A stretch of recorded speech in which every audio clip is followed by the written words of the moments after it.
to join us. Hey, everybody. Chuck Cook, Greg Sisk, Aaron Hall, and maybe Jesse, the other lawyer, will join us soon. It's great to be with everybody again. This is our weekly IMMPAct Litigation update. We are going to start right off with our Madhaven case.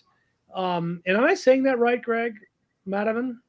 I mean, that's how I would say it. I think so. I haven't had anybody actually pronounce it for me, but that's the way it's that's the way I'm pronouncing it. You know, and so I will start off. Well, actually, Greg, why don't you give your numbers update, because it's important. Do you want to do a screen share on the on that so people can see what I'm talking about? Yeah, I think. Do I have to? How do I? Don't I think you could just hit share at the bottom. Share screen. You pick. So make sure you got your screen up. You want to share. And then I will add it. Wait. Anybody know who Anna Carson is? No. Anna Carson works at my firm. Oh, she's just joining. This is her first week. Oh, her first week. She doesn't have her video on, so you know, if it's a video on, I'll let her join us if she wants. So, well, she's just kind of watching. I don't know. Anna's just don't torture her. Just let her. All right. So, did you figure out that screen share yet? I clicked on screen share. Okay, so you hit the share screen, then you hit the blue share screen button, then you pick the screen you want to share. There, all right. And then you click on that. Permission to capture your screen. It's not letting me. Why don't you share, Chuck, and I'll just tell people what. All right. So I have to activate that. So hold on a second. I don't have the I have to go find the link. I don't have the link up. So bear with me, Greg. Hang on a second. I'm doing a Chrome tab and see if I can make it work. All right. So there we go. I got it up. Sign in, and I will now share this. So we're good to go. All right. Share screen, bam, shared. All right. There we go. We've got our lovely face on the slide. Hi, Anna. How are you doing? Good to see you. All right. So this is what I can tell you on here. We're close to halfway on here. And the good news is that it looks like about 113 of our cases, having gone through all of these statuses to figure out where each case is. And if when we click on the little plus sign, we see the whole history of the case up to that point. We have about 113 cases that I've classified as moving. In other words, that there's been recent activity, mostly moving them to the local USCIS offices, recent requests for evidence, something where stuff is happening right now, where it appears that there is an examiner that has this. And most of them are at local offices. And then we have 33 that I would say I would classify as the laggards. These are cases that have not been transferred to a local office, usually are stuck at the, like, fingerprints were provided maybe a year or more ago. And we haven't seen anything that indicates that these cases are going to move anytime soon. Now, there might be a few of these cases that have issues with retroaction, that there's retrogression. And I'm going to be going through and analyzing from these case numbers and matching them up to figure out which people that are impacted by it.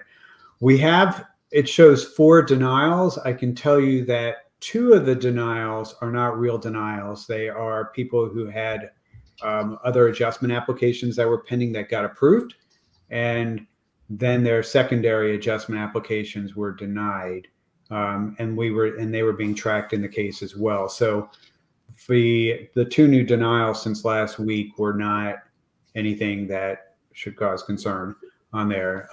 And then I guess that Chuck, you had a conversation with government counsel. I did. Before we get to that, though, I want to point out something that I actually brought up with government counsel. This database that we have here really is an incredible tool. And so and you can, of course, order it by any of these drop-down menus. You can order it by status, you can order it by receipt number, you can order it by what number we assign to it. But I ordered it by receipt number first, and this is amazing how this jumps out.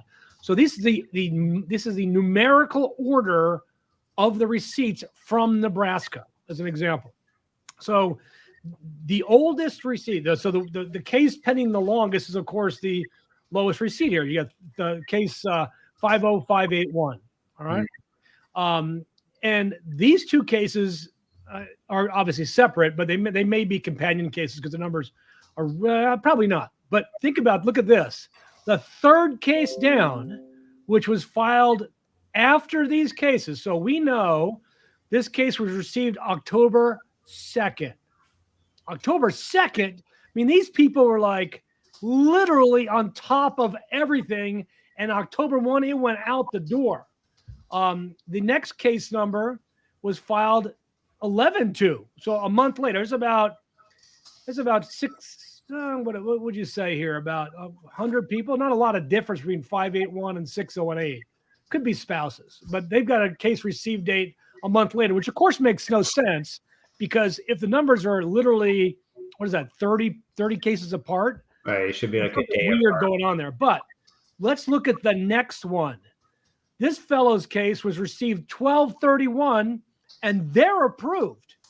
They were approved in July. Now, I brought this up to the government. I said, you have no defense. You have no defense to this.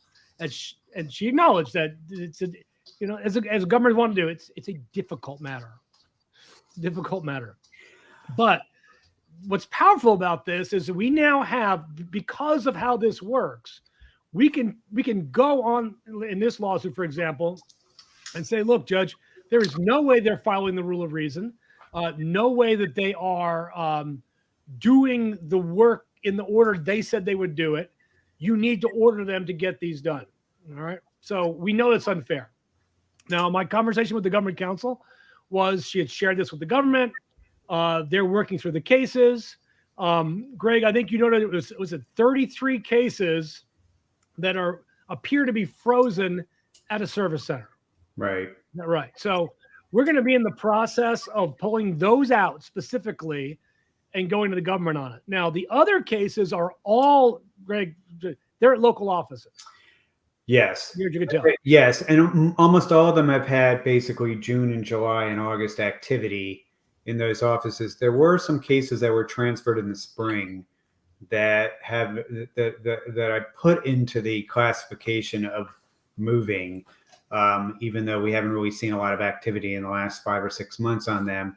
But they are at a local office and should be, they should be in a place where they can get them approved if that's indeed their procedure for how they're moving all of these. Right. We did also get some data this week, Chuck. I don't know if you want to continue on what you were talking about. Go right ahead, because I'm just finishing up. So the government and I are touching base again on Thursday, and we are scheduled for a Madhaven 6 p.m. Zoom meeting for all our remaining plaintiffs. There's only 146 left out of our original 276. We have a meeting with you. At same link as before, 6 o'clock tomorrow night, Wednesday night. Be there or be square. I know several people have emailed us, said, I need you to ask about my case specifically because I'm special. Everybody's case is being asked about. The government has the list. They're being told if crazy things are happening, I'm telling the government lawyer, hey, there's a crazy thing going on here. Somebody gets approved, but their wife's not. What's the explanation for that? Why is that going on? Can you step in? And she told me she's in constant communication with government counsel. She did say that, whenever time I have to talk to government counsel, it takes them away from doing their job. I said, well, their job isn't to adjudicate cases. Their job is to answer to you. That's their job. Mm-hmm. So if that's, this is basically using the U.S. attorney as our liaison. Now, the interesting thing, Greg, finally about this is that oil has not appeared in this case. This is the local U.S. attorney dealing. This is very unusual because we are challenging a very important legal principle here about assignation of visas. And they either think that they will get all of these adjudicated by the end of the year or shortly thereafter, or they think they can have a local U.S. attorney who doesn't understand how the process works beat back this case. I don't think they can. So I'm moving towards the latter. They really believe they're going to move almost all these. She did note that as of last week, they still have 50,000 visas to give out. I mean, basically 50,000 left. That's what I was going to mention. So we know that as of July 31st, they had used up 210,000 out of the 280,000. They also told us that they used 10,000 in the second week of August. They didn't mention what was used in the first week, but just using some basic addition, we know we're at 220, and plus whatever was used in the first week of the first week of the month. So I'm going to assume that there were probably 5,000 to 10,000 that were done that week as well. So I would say that we're probably your 50,000 is probably correct as of mid-August. On there now, we have we do know that obviously they've been keeping the pace up over the last week. Actually, there was sort of a standstill for a couple of days on our numbers, and then yesterday we had 8 approvals. So I don't know, we don't know exactly where we are on numbers. It seems like we're okay for right now. That there's still a decent amount of numbers that are left, and we also know that we're expecting about 45,000 to roll over from family to employment on October 1st. So, obviously our goal is to get these, get all our plaintiffs finished. And our secondary goal is to, I think the other goal is for USCIS to max out and use all the numbers would be good for them. Because on that, government counsel indicated that they'll be really close. So I said, well, honestly, they can go over too. They have in years past gone over the allocated numbers and just subtracted them from the next year. So it's not like they have to get down and have 281,673 and all of a sudden somebody's in trouble. Nobody's going to get in trouble. So yeah, so we but they can avoid that sticky issue about reserving numbers if they can use up all the numbers. So there's an incentive for them where they can make that part of our case moot.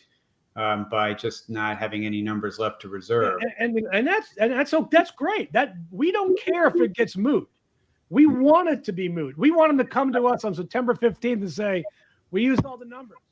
Right, and our plaintiffs all got their We won.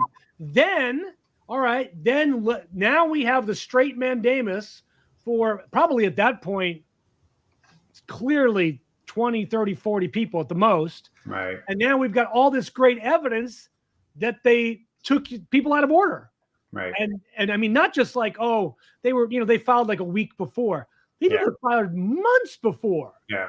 So I think we're in really good shape for everybody. And I would love them to come to us in the middle of September and say, boy, we got them all done. Great. Anyway, long and short of it is that I'm still feeling pretty good about the way numbers are being used. I think it's still quite possible that everybody who has a current number will be able to get their green card. So that's been that's I guess from 21 days ago. We were at 54, and now we're at 130. Yeah, keep in mind that our chart only starts on August 9th. So. Right. So it's been, so in 21 days, we've had 80 cases. Well, you keep that up, everybody gets done if they don't run out. So, and again, the good news about this is a straight mandamus case besides the other stuff. So this is really good for all our plaintiffs. All right. We're going to stop that screen share right there. Yeah, I'm going to need to jump. We need to jump out soon. Greg, do you have anything else to add on current litigation or anything you want to? No, the only thing is, Ukraine right now, we have a government lawyer assigned on our Ukrainian EAD case. I think we are, have had some communications with some senior people in the administration that have gone out making the case, and hopefully we'll have some news on it soon. I can't imagine this is something that most people at USCIS think is a good situation. So hopefully we'll have some news to report on that. And no litigation, no legislative update because they haven't been in session. It's August, and they're all on holiday. They're not passing anything. Well, let's talk about that in a couple of weeks when we get back. All right, Greg, we'll see you in a bit. Bye. All right, Aaron, it's good to have you with me. And then there were two. We're down. Where's Jesse? I'm gonna ask, where's Jesse? Well, let's take up the gauntlet and talk about Bon Jabbour, our DV2022 case. We have, interesting news here, don't we? Yeah. So last week, I don't know if some of the plaintiffs were able to dial in and listen along, but we had a status conference, and at that conference, the judge just basically wanted to call us in and look at some updated statistics that the government had provided and ask what our position was, because some things have changed since we filed this in late January. And so, Chuck, you took that question, and what did you tell the judge? Well, I thought my answer was pretty good in that regard, because the reality is nothing's really changed. Yes, they're doing the job that the law requires them to do. Congratulations. But there's still no indication that they are taking people in the right order. In fact, there's every indication that people are taking out of order. And that's probably the most important part of our lawsuit. And the judge did mention, well, is that really part of your complaint? The answer is, yeah, it is part of our complaint, Judge. That's what I love about Judge Maida. He actually reads the complaint. Not every judge does. And if you practice immigration law long enough, immigration judges have no idea what's going on. So having a federal judge who knows the case. And of course, we know at this point, we're not friends, but he knows our faces. He's, Mr. Cook, good to see you again. And what I really enjoyed about our call, though, is that we have, I think it's 13 people left, Aaron? 13 who have not been scheduled for interview. Yeah. And everybody else has either been approved or denied. Or scheduled. Yeah. And that's good news. And what the government counsel said, now, obviously, I said, Judge, if all of our plaintiffs get scheduled and interviewed, our case is over. We don't, and obviously, if they use all the visas, the case is over. One or the other happens. Obviously, we prefer our clients, but here's why it remains viable, Judge. And that's that our plaintiffs in the consulates they're at have numbers that are lower than other people who have been adjudicated. He was clearly not happy with that fact, because I think he's taken the position that the government has taken, and part of it was they changed how they organize this in the middle of the year, but that you can't do that. I mean, that's not appropriate. So the government counsel has agreed to come back in a week and tell us what's going on, right? Isn't that what he told us? Yeah, so at the close of the hearing, it was a short hearing, and at the close of the hearing, the parties basically volunteered to the judge, let's talk for a week and then report back to the court. And the way that conversation works is that we sent an email with the details of each unscheduled plaintiff, and we went ahead and included lots of case numbers of cases that were higher, or of numbers that were higher than theirs from the same region who had been scheduled, and basically said to Department of State, to the government lawyers, listen, tell Department of State that you can and should schedule these people consistent with your practices. They're not jumping any lines. Just get them scheduled. I think there was only one plaintiff with a really high number. Yeah. The other 12, they were all should have been scheduled. Yeah, they're all in the range at least, and then there are some that have a low number that absolutely should have been scheduled. Oh yeah, and we actually included the date they became current on the filing. That's very, very important because they've been there the whole time and ready to be interviewed, and it's just we just don't know. There's no legal explanation why they were skipped. So we're waiting to hear back at this point, and we do have to report back to the court this week. So was that a Wednesday? Is that today or it would be Thursday? Thursday. All right. Mm-hmm. Yeah, I remember that's right, because I came to the office and I had a non-white shirt and tie on, so I had to quickly dig out my white shirt from my door so I didn't have the tie on and look like I know what I'm doing. Now, the close of that hearing was interesting, wasn't it, Derek? Mm-hmm. At the close, he said, Mr. Cook, looks like you have quite an argument coming up at the Court of Appeals. Yeah, so he's clearly following what's going on with the DV2020 and DV2021 litigation and the appeals, because it was him who brought it up, not Chuck. Not us. And keep in mind, we are basically defending him. Mm-hmm. Because I actually heard something really interesting recently, Aaron, that I did not know. When Merrick Garland was a judge, both district and federal and circuit. He was never reversed, ever, ever. And that is an enviable record for a judge to never be reversed. I don't know if Judge Maida has ever been reversed, but I know he wouldn't like it if we let that happen. So we will keep fighting that, which lets us transition to the next just update on DV2021, Gomez, Acker, Go, good luck, all that. We're preparing for arguments. Jesse is carrying the largest share of that burden because the issues from Go, the idea of whether you can reserve, whether they did their job, that was her Gomez issues, right? And Jesse is, nobody's more versed on this than Jesse. So he's going to handle that part of the argument as far as Go and Acker are concerned.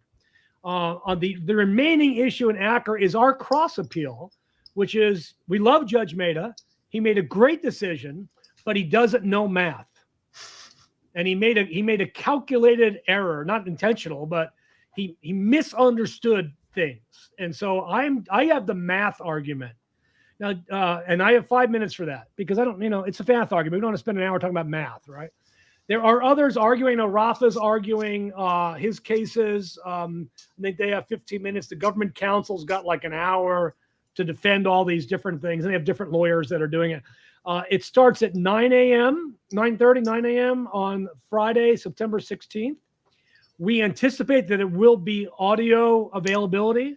There'll be no video availability, but there'll be audio availability. We will let people know what that is so you can listen to our argument. No decision will be made that day. Ixnay on decision A that day A. And don't anticipate anything before the end of the year, honestly. Yeah. Late this year, more likely early next year. 2023. Because it's also an election year and just sit back, wait, don't book any tickets, don't send us emails about when am I going to be scheduled. You just don't know. All right. But we know we're in this fight to the end. A couple other quick updates. And any word on Kang, the EAD case, Aaron? No, we're here every week talking about how we're not sure why we don't have a decision on that. We are in some discussions amongst ourselves about whether to take some actions that might put a little urgency back before the court. We're not going to go public with that yet, but we're a little bit frustrated with how long it's taking. So we'll see. Just one other thing on the DV stuff. A friend on Twitter sent over some FOIA requests that indicated Ankara in 2021 was intentionally not scheduling Iranians. Intentionally not scheduling Iranians, for what it's worth. In our case, I can't recall whether we have any Iranians that were unscheduled in Go. Was there a couple left? Yeah, I remember actually raising this in the weeks before the orders. We raised this in filings that there was some national origin discrimination going on. So and now we have proof from the visa office emails between the visa office and Ankara. Mm-hmm. So we got that. I do want to update you on the K1 Manila case. We are down to two people. And the answer is we don't know where they are. They have not communicated with us. We can't find them. They're not responding to email. They're not responding to phone calls. So government counsel is ready to, ask the court to dismiss the case. And we will dismiss it if we can get hold of these two people and they've got what they want. But that ended up being successful.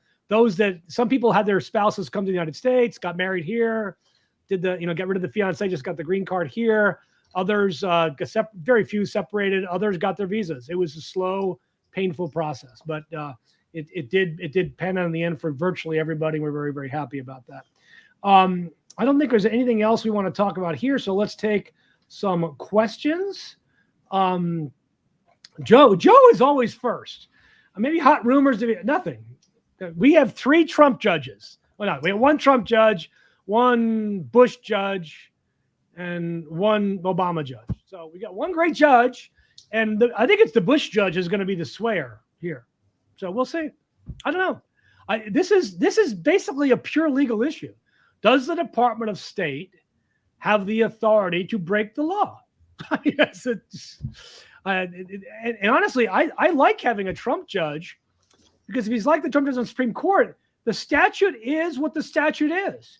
You don't go beyond the words of the statute. It's normally more liberal judges who will read things into a statute.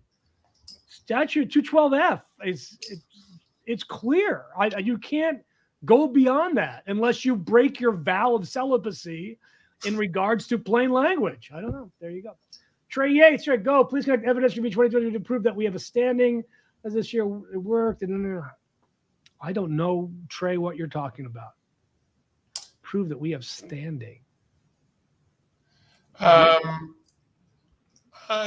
think he's just saying that this year is proof that that lots of people get approved if they actually do their jobs. And obviously that'll come up in the oral argument.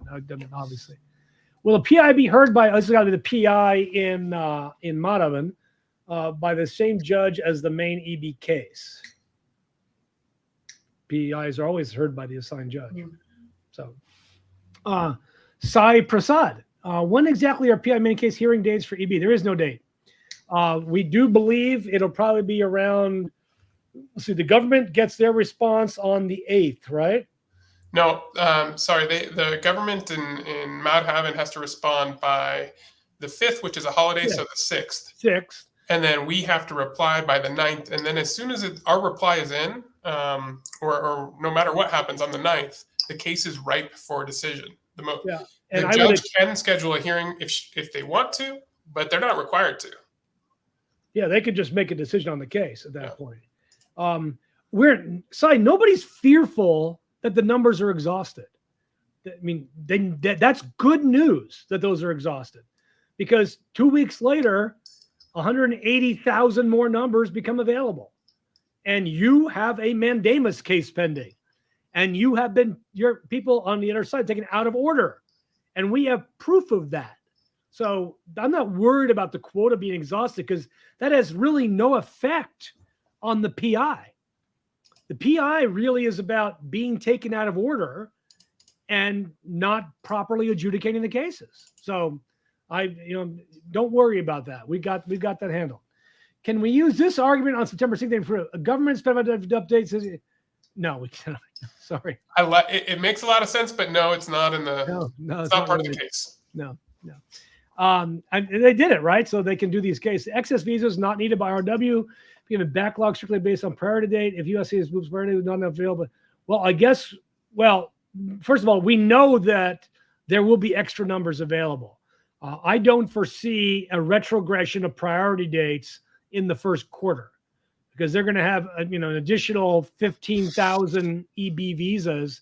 Because what they do is they divide the yearly allotments divided in quarters, so they can do their workflow in quarter. Obviously, they didn't do that last year, right? Because they didn't do their work. But in a normal year, they do it. Each quarter gets a basically equal amount, and so that that leaves 45,000 instead of 20,000, which means there should be no backlog on those. They'd probably not move the dates forward, but that's not important for our people who are pending cases. So I do not see a retrogression here, a backlog. I'm not even going to try there. V, how you doing? A lot of case laws are moving to CRP. Does that mean crap? Is it? I don't know what is these acronyms? Where are these acronyms coming from? Aaron, help me out here. CRP. Crap. Anybody? Bueller? I don't know that acronym. Sorry. No, never heard that before. Maybe he can clarify. Cannot find link. We plan to address these CROs. Maybe it has to do with like administrative processing. Moving to CRP, wrongly classified. Cannot find 45. We plan to address these issues with the U.S. attorney. V, I guess you have to bring it up tomorrow night, because I don't know what you're talking about. They've obviously hooked up the J's with 130 people that they've approved so far. So, I mean, we'll see. Maybe some local offices aren't as smart as other local offices. But again, we will bring up issues that we think are important for the government lawyer to realize. Shreen Adapa, I'm a plaintiff last action. It seems to be bad, and then SRC and LIN. I don't know what the last part means, but every field office is obviously run differently. But I will tell you that the government lawyer has confirmed that the national office is on top of every field office to push these things through. They are literally reporting daily numbers. So, that's what we know. Keep in mind also, the government is not going to share with us all of their information. They will not do that. We are in litigation against each other. So they're not going to do that. Can we get access to the website to check and see if our case numbers are correctly updated? Well, these case numbers, my friend, are from the internet. So the case number comes from what you gave us. It's in the complaint. We verified they're all correct, Kieran. And therefore, we're just siphoning it off the web. So if the web says it, that's what we have. All right. So I don't know what it means correctly updated. Ayman, can you give us a brief about the short hearing for DV22? Oh, I already did that. Okay. How many plaintiffs left? All right, there we go. Diva de jury, 210 used by July, keeping PD as far as issuing green cards for is against the law. I love all this legal advice from people who didn't go to law school. I guess I don't understand what you're talking about. It's what against the law? So I think something referring to not moving priority date. I don't know. Sorry. I'm sorry. I got nothing there. I'm sorry. If you talk in our acronyms, we might understand it. Zyra, do you have plans to increase Good Luck Biden visas? Well, Good Luck is not my client. Yeah. That's not my case. You need to talk to Good Luck people. That's not us. Vasu Reddy, U.S. acknowledged on the Benayas case saying it's not FIFO. Well, I read what they wrote, Vasu. They say it's not always FIFO, but it's close. They've also said that before in other cases, but they still stand by FIFO. But we have evidence they're not even close to FIFO. They are miles away from FIFO. This isn't a question of, Baltimore got a number before me. That's not what we're talking about. We're talking about months of time difference in these cases, sometimes year difference. So, yeah, it's for us it's good. We have great information for argument. Did you file a new lawsuit for DV2022? No, we filed our lawsuit. That number ranking is very important, Chuck. I don't know what number ranking they're talking about. Sai, lots of you wastage are wasting money to get medicals again. They get into multiple CS crests. Yeah, I mean, well, how many times have you gotten a medical? I mean, you didn't get a medical at the beginning. Most people didn't anyway. So CIS told you a month ago to get medical. I didn't tell you before then. They told you a month ago to get medicals so they could send them in when they asked for it. So again and again, who's getting them again and again? I can't bring information to a judge without facts. Do a report for me that shows how much people paid, how many medicals they got, and why they got them. Not because they wanted to get them or they heard a rumor on the internet that should get them, but that they were ordered to get them. Then we'll talk.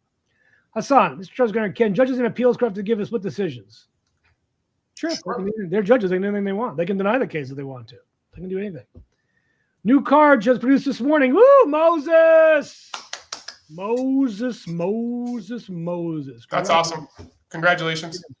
Anchor was a swamp. I think Anchor is kind of still a swamp, but for Iranians. Trey, standing in appeal case, each one is question, does we have case standing or should be tossed out? Well, listen, the judge Mehta found that that the Go plaintiffs had standing. Yeah. And that's actually not the basis of the government appeal. They didn't appeal standing. They appealed other issues. And so to reach standing, like Chuck says, that they're judges, and sometimes judges do weird things, but it really wouldn't be appropriate. And none of the argument or briefing has been about standing. No. So. Case remains pending. I'm sure it does. I am DIMCA. It's a possible reserve visas for Easter for 20 Russia, for example, that will not receive a Schengen visa as well. Well, hopefully that won't be necessary. I mean, obviously, you can't reserve visas unless there's visas left to reserve. So, if they use all the visas, which it doesn't look like they're going to use all the visas, Aaron. Although, why can't they? I mean, they issued so many visas in July and August that if they did the same thing in September, they would use them all. right? They would use them all if they did the same thing. So the question is, are they going to try? Oh, CRP. Crap means case remains pending. So it works. Well, of course the case remains pending because they're trying to hook up. This is the problem with the whole USCIS 45J crap, which is, first of all, it's not legally required, right? So they just made up a rule, and they weren't planning for the rule. They didn't figure out how it would impact all these visas they have to issue. But obviously, if it becomes a real issue, this will be part of the judge's order. But again, keep in mind, September 30th, fiscal year 2022 numbers are not the be-all, end-all for our clients. The be-all, end-all is getting their approvals as quickly as possible. All right. Everybody seems to know what CRP means, Aaron, except for us. Do you think it's possible? Oh, you already asked that question. Girlfriend, don't see upgrade back to EB-245. They don't see a JM. Well, the question is, how do you know that? How do you know what they see and don't see? I mean, to me, Aaron, it seems logical that they track by alien numbers. All right. Somebody has an alien number. They pull up their system, and it has everything that's filed. So why wouldn't they? Now, whether they understand it is different, but I am convinced that they see it. I just don't think they some people do. Keep in mind, these local offices, Aaron, they don't adjudicate EB cases. They have very little training on adjudicating EB cases. Their family, they're looking for marriage fraud. They're doing naturalization. That's what they do. So it seems, if there's issues, it's a training issue. I don't think it's a system issue. Iman, if they can schedule us a less congested embassy, well, we did ask for that. And of course, you had the government head of the visa office come out and say, you can get a visa at any embassy in the world. She was lying. Can you share for performance link with government lawyer? It shows precedent in the field office for shows many cases are stuck in places like for performance link. Aaron, do you know what she's talking about? Is that the link to the tool we've been using? I don't know if that's what it doesn't, as far as I know, doesn't break it down by field office. Right. By individual field offices. But I actually did bring up with her, hey, you have issues in some field offices. And she says, we're aware of that. We're working on it. I said, you got some field offices that are just churning through cases and others that are not doing anything. She says, we're aware of it. I'll bring it up again, the government counsel. Keep in mind, she's not government counsel. She represents the CIS, but she doesn't get to tell the CIS what to do. She has a liaison to another lawyer who then communicates with their client. They work for the agency. I don't really know who that lawyer is, and I can't talk to them, okay, because they're represented by her. Visa weightage, anything we can do to push the case to transfer to the field office.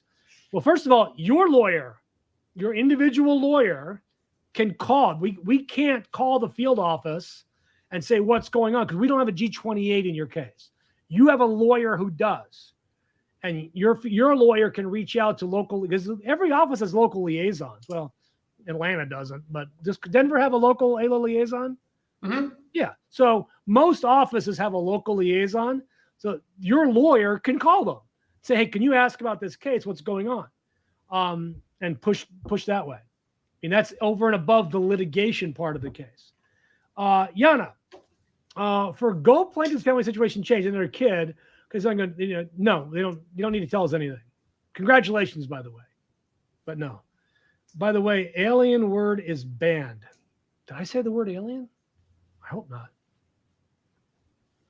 I don't know. I hope I didn't. I don't remember it. I try not to use it, honestly. So there we are. Those are our questions for today. Take rid of our Cayman Band.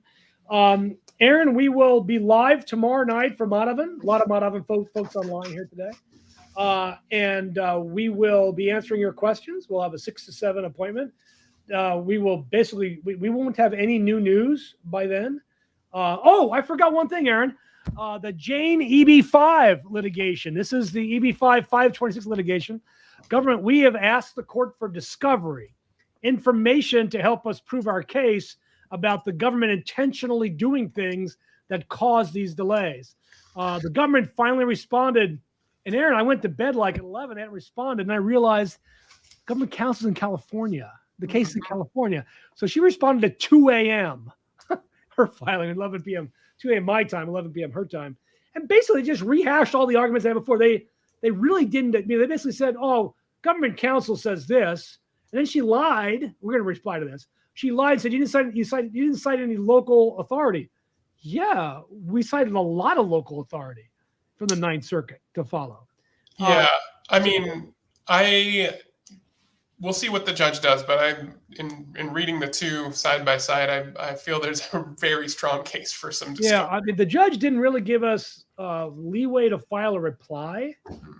So not really apply I can file, but I mean, the points were made in the briefing that Chuck did. I thought authorities there. Personally, I thought the filing was excellent. Requesting discovery. It was just boom, boom, boom, and in the reply, it's blah blah blah blah blah blah blah blah. It's really hard to read. So we'll see what happens. We'll see what happens. Aaron, anything else for this week? Nope. We'll at my office. We'll be live on Thursday at noon Mountain Time. I will be live tomorrow at 1 Eastern Time, and for half an hour. Aaron, we're going to do a deep dive tomorrow on Daca. Oh, awesome. Because the administration cowered it out on us, didn't they? Yeah, I'm not real happy. I don't know why. I don't feel like this does anything. It doesn't move the ball forward really appreciably. You want to hear my theory on this? I think, if I was government counsel here, I would move to dismiss the underlying case, because the underlying case was based upon a failure to follow the APA. Mm-hmm. That's it. They have now followed the APA. I would move to dismiss. It's moot. Mm-hmm. And if they want to file a new lawsuit against a new case, let them do it. Mm-hmm. I am supremely disappointed that they have not done that. Now, maybe they're waiting for October 3rd. Maybe it's because it's not effective till October, because they haven't published, they're publishing it today, right? Right.